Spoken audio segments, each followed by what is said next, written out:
More destruction, more injuries, more horror in Rome. This time it's the Torre dei Conti in Largo Corrado Ricci which, as you've probably seen on all the news, has partially collapsed. But, fortunately, so to speak, only a lateral buttress built in the 1930s seems to have collapsed. Coincidentally, they always attack the works of fascism, but this Torre dei Conti is one of the few medieval remains that remain in Rome, because very little of the medieval remains in Rome. It was built in the 9th century by the family of the Counts of Anagni who gave the papacy 4 popes.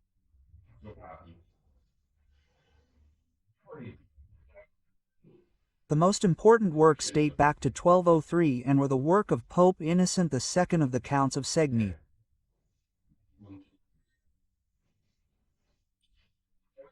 Now, coincidentally, Pope Innocent II was a sworn enemy of the Cathars.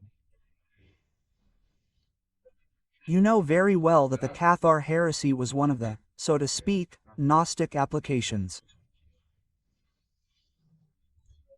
The Cathars or Albigensians were spreading in the south of France and had taken hold of a large part of the population, both in the noble class and in the lower classes.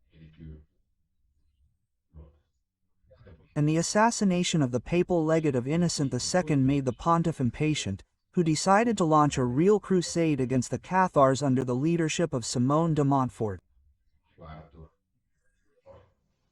Does this name ring a bell?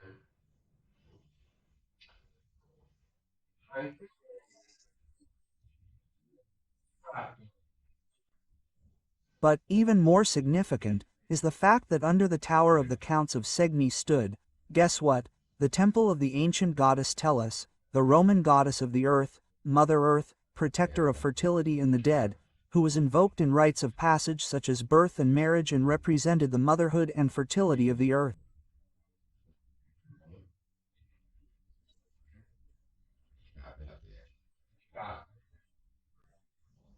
So, in fact, this collapse that spared the ancient core of the tower and, let's say, only involved a lateral buttress, fortunately from the contemporary age.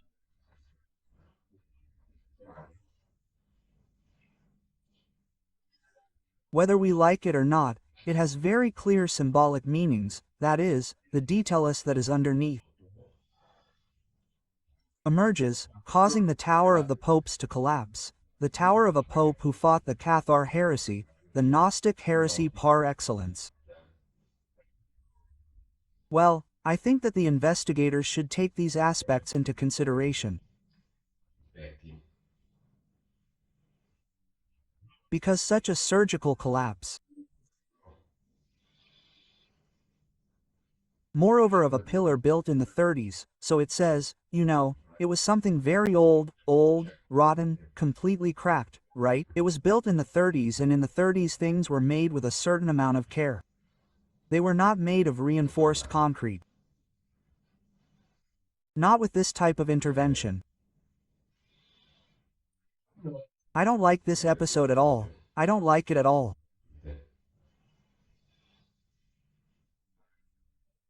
Well, this 2025 must evidently be marked by a series of rites of passage to who knows what. The age of the popes is coming to an end, something like that is coming to an end. Furthermore, no one has linked this collapse to the work on the subway that passes right there below. As it happens, this reality must come out as soon as possible.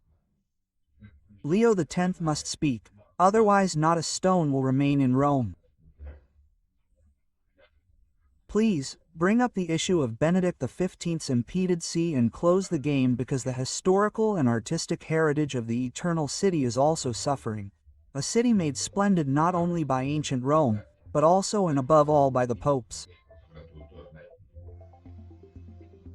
The Tower of the Popes collapsed. Under the Temple of Mother Earth. The Tower of Innocent II, sworn enemy of the Gnostic Cathars, was hit. Really, Either these are purely Jungian coincidences or there is malice behind them. See you on the 8th in Mugello, on the 9th in Como, on the 10th in Salso Maggiore. Today is a very sad day. Warm greetings to everyone.